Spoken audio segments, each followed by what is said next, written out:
Bom dia, que bom podermos estar aqui mais esta manhã para refletirmos em torno da obra Renovando Atitudes. Muito bom ter a companhia de vocês neste processo.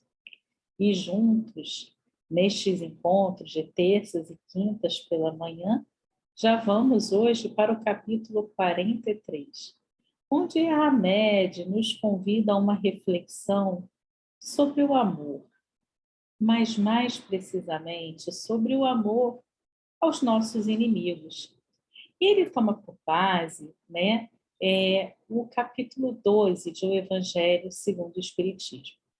E ele traz, para reflexão, o item 3, que diz assim: esse sentimento resulta mesmo de uma lei física, a da assimilação e da repulsão dos fluidos. Daí a diferença de sensações que se experimenta a aproximação de um amigo ou de um inimigo. Amar os inimigos é não ter contra eles nem ódio, nem rancor, nem desejo de vingança. Por base, neste item, Hamed inicia a reflexão trazendo para a gente que amar os inimigos não é ter para com eles uma afeição que não está na natureza. Porque a verdade é que o contato de um inimigo faz fazer bater o coração de uma maneira bem diferente do contato que nós temos com um amigo.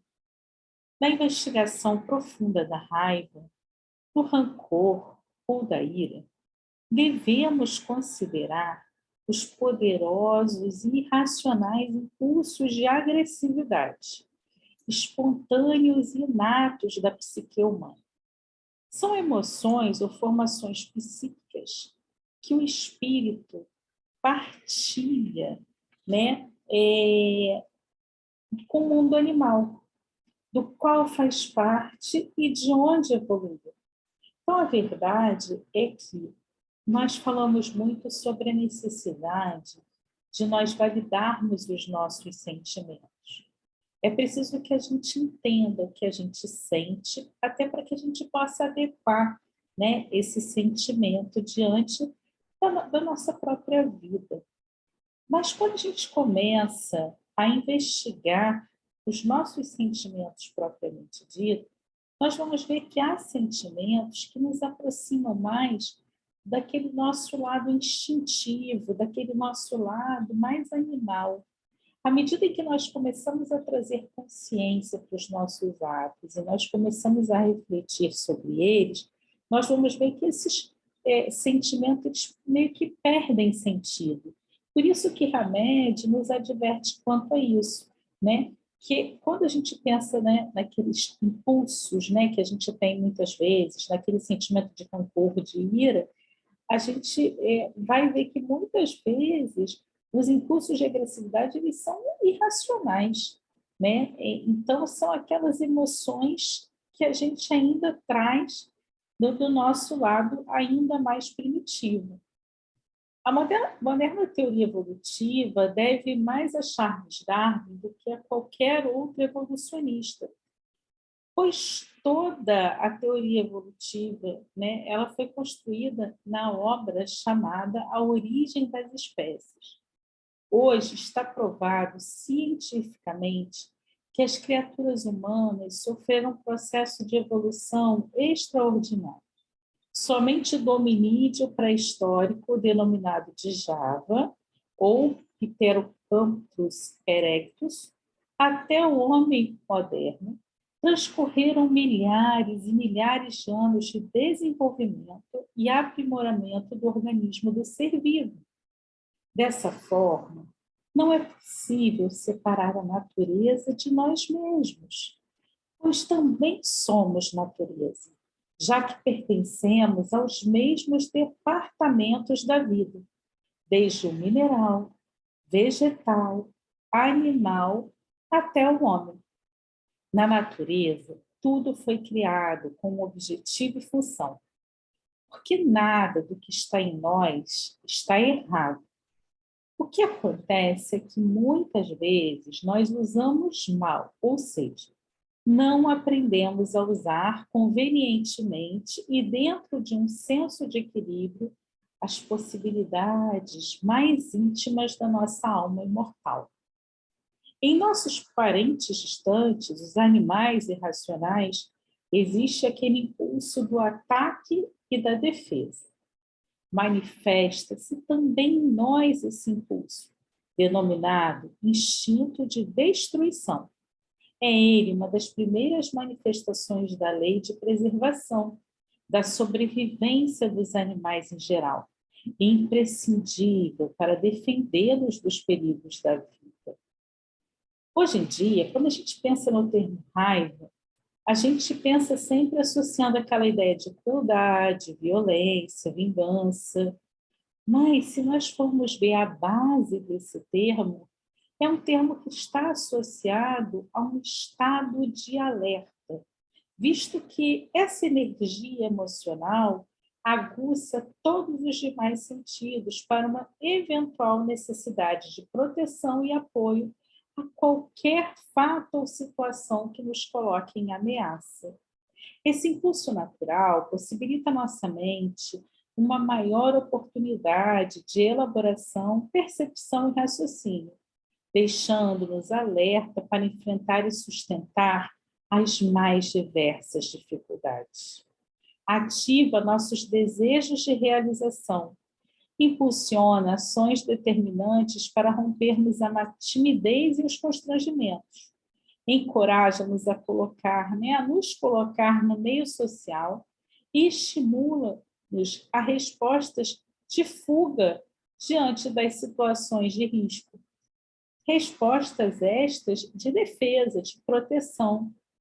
Em vista disso, a gente começa a perceber que a exaltação, a irritação, melindre, raiva, ódio, violência e crueldade fazem parte de uma mesma família desse impulso, bem como coragem, persistência, determinação, audácia e valentia.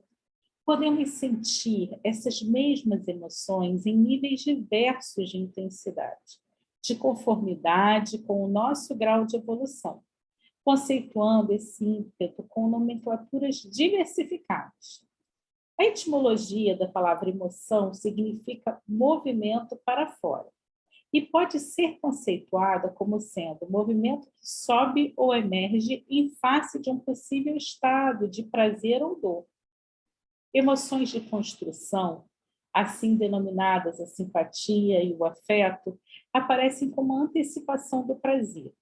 Já as emoções de destruição, também conhecidas como raiva ou irritação, surgem como a antecipação da dor. Destruição e construção, isto é, raiva e prazer. São os grandes impulsos de onde derivam todos os demais. Os instintos de construção e destruição são as fontes primitivas às quais todo o processo da vida está ligado. E, por certo, seu controle e direcionamento darão o melhor ou pior curso em nossa existência e em nosso crescimento pessoal. Portanto, quando o ser humano é negado o direito de expressar a sua raiva ou prazer, castrado nos seus primeiros anos de vida, torna-se uma criança indefesa, com tendência a ter uma personalidade tímida, medrosa ou passiva. Já as tolerâncias ilimitadas dos pais nessas áreas induzirão o menor a se confundir com o uso de seus impulsos de agressividade e afeto, podendo atingir igualmente, em seu estado adulto, comportamentos apáticos e demonstrar uma enorme falta de iniciativa, infantilização por superlativa dependência do lar.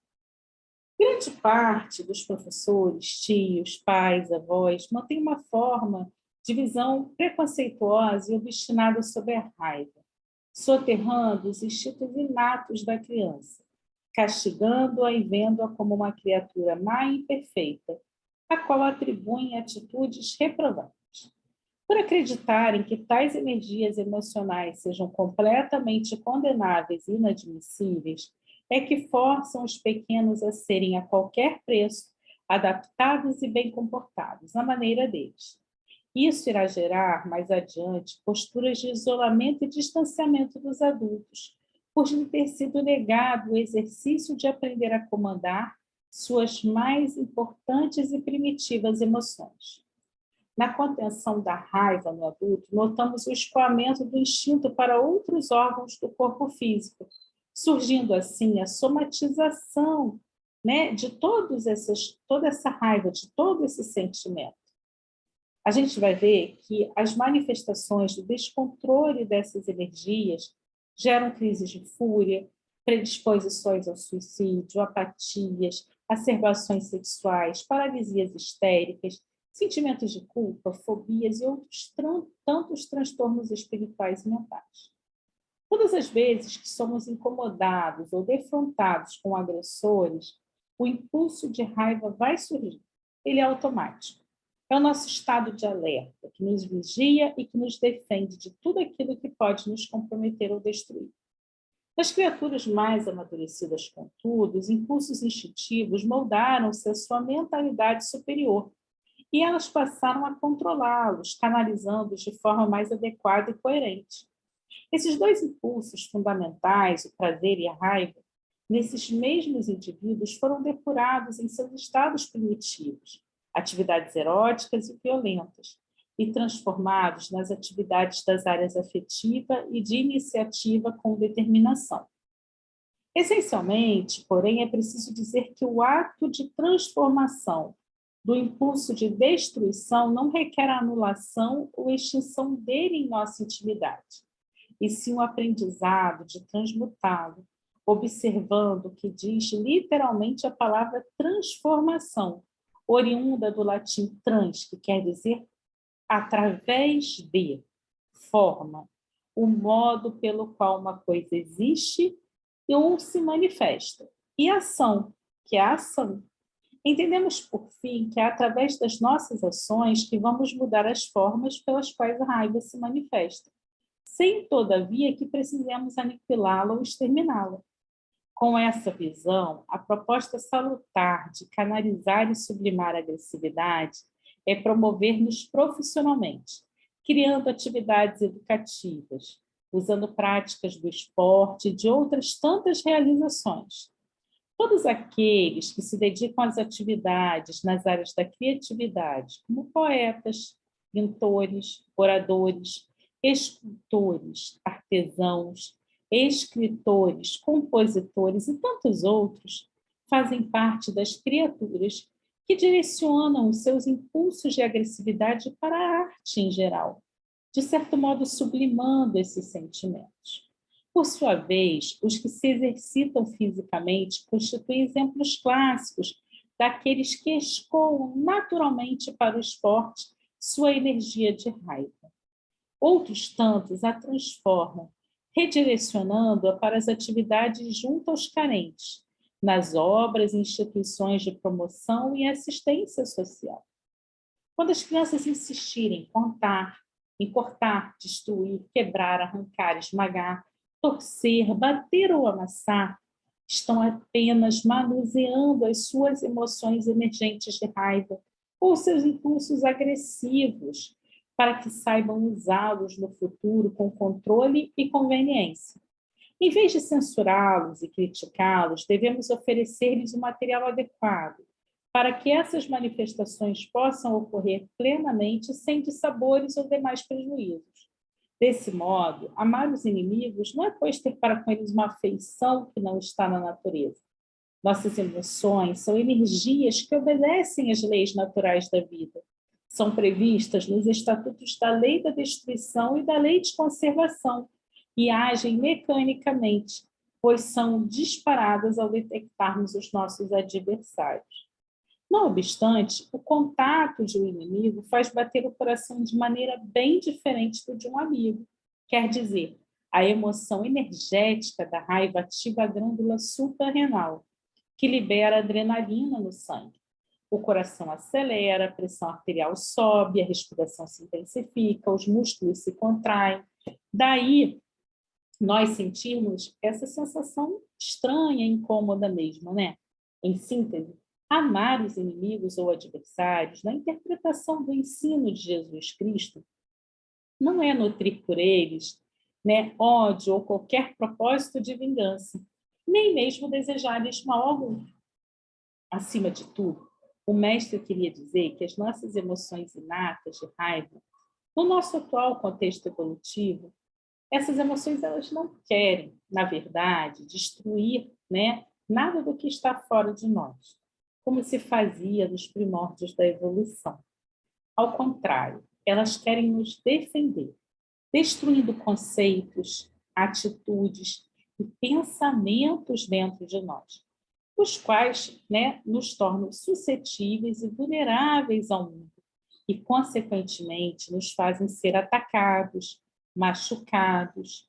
Por isso que é muito importante que a gente consiga entender realmente os nossos sentimentos, até para que em alguns momentos a gente saiba dizer assim, poxa, espera aí, cansei de ser magoado, cansei disso, eu preciso de um tempo, eu preciso me respeitar. Porque, por mais que muitas vezes a gente acredite assim, a gente está fazendo aquilo que é possível, muitas vezes além do que a gente considera, né, que está dentro das nossas forças, muitas vezes a gente vai se deparar com pessoas que vão, muitas vezes, né, nos decepcionar, que vão pensar diferente de nós, pessoas que vão ter olhares e posturas diante da vida muito diferentes de nós. Muitas vezes até em função de nós esperarmos algumas coisas, né? E a gente tem a questão da decepção, que como o próprio nome diz, a gente se decepciona porque a gente esperou alguma coisa do outro, né? E cada um dá aquilo que tem, a gente não tem que esperar nada de ninguém. Mas muitas vezes essas diferenças que são tão acentuadas nos distanciam mesmo, porque a gente não consegue conviver, a gente se esforça, a gente tenta mudar, mas no próprio curso da vida a gente começa a perceber que a energia é diferente, né? Quando a pessoa chega, né, a gente acaba disparando essas emoções ainda que estão conosco. E por mais que toda emoção precise ser acolhida e trabalhada, em alguns momentos essas emoções podem nos fazer mal. E aí é importante que a gente saiba o momento de dar um tempo, de se afastar. E aí isso é bem diferente dessa cultura de cancelamento que as pessoas falam na geração atual. Que é você simplesmente bloquear a pessoa, ignorar a existência dela e tocar o barco. Não é isso. É você entender, né, que você está numa vida social, que você precisa conviver com as pessoas, que nem mesmo Jesus, né, que é o modelo e guia da humanidade, agradou a todos. Quem dirá nós que temos tantas imperfeições e tantos defeitos, né? Mas ainda assim, entender que há momentos em que a gente precisa sim se acolher, acolher o nosso sentimento. E aí trabalhar essa raiva de uma forma produtiva, para que mostre assim, olha só, eu não estou conseguindo lidar com isso agora. Então, vamos trabalhar, vamos fazer, vou me distanciar por um tempo, depois eu volto a me aproximar e vamos ver como é que vai ser. Né? E vai traçando caminhos, vai traçando coisas, mas, assim, a verdade é essa, né? A gente não consegue ter, por aqueles que são ditos nossos inimigos, o mesmo nível de afeição que nós temos pelos nossos amigos. Seria hipocrisia isso. A simples aproximação dessas pessoas já movimenta em nós energia diferente. Mas é preciso que a gente entenda que todos que estamos aqui na Terra, todos nós, por mais defeitos que tenhamos, todos nós estamos travando lutas internas que desconhecemos, né? Eu não sei a dor do outro, ninguém sabe as dores pelas quais eu passo. Aquilo que eu mostro não necessariamente é aquilo que eu vivo. Então, a gente precisa acolher muitas pessoas que transitam, né, por essas nossas experiências. Nós não sabemos as lutas de cada um. E é preciso que a gente respeite isso. Porque muitas vezes aquele que se manifesta de forma mais inadequada para nós é quase aquele que está pedindo socorro, dizendo assim, espera aí, estou aqui. Mas muitas vezes o orgulho é tão grande que ainda que a gente se disponha a ajudar, se disponha a estar ao lado, se disponha a querer, né, fazer alguma coisa, a gente começa a perceber que ainda assim não dá, né? Às vezes não tem a empatia necessária, o olhar necessário, interesses diferentes, e aí a gente precisa realmente se respeitar, se respeitar. Entendendo que a gente vai ter tempo, né, nesse processo aí da vida, nesse processo evolutivo, para esse reencontro, para refazimento de qualquer problema que tenha ficado. E isso aí não é postergar, não é... É simplesmente se respeitar, entender que há momentos e momentos.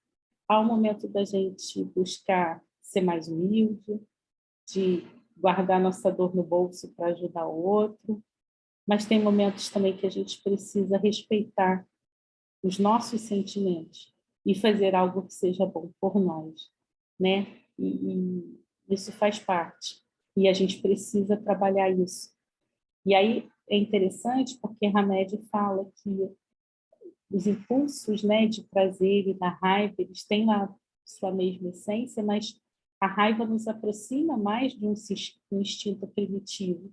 Mas ainda assim a gente não deve inibir esse sentimento na criança, no jovem. Pelo contrário, a gente precisa ensiná-los a trabalhar esse sentimento, a fazer com que esse sentimento ele seja convertido numa ação positiva de crescimento para nós, né? Onde ele até cita, né?